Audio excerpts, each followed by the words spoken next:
আর বই আনতে তো বুঝে গেলাম।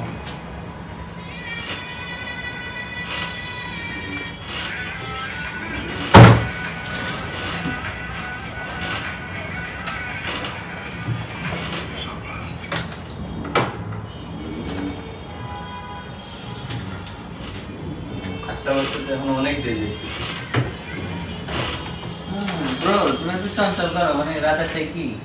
আরে ভাই জানেন না, আজকে রাত্রে 8টা খালি পেরে একটা ক্লাস আছে, তো ক্লাস করলে 1000 টাকা। তাই? হ্যাঁ। ক্লাস কোথায় হবে? এই যাবে সিএলএম থেকে। ও মানে আমি এই পেজ ফলো দিয়ে এখানে কানেক্ট থাকলে ক্লাস করতে পারবো? হ্যাঁ ভাই, এখানে কানেক্টেড। রাত 8টায়? হ্যাঁ ভাই, রাত 8টায়। ওকে ঠিক আছে।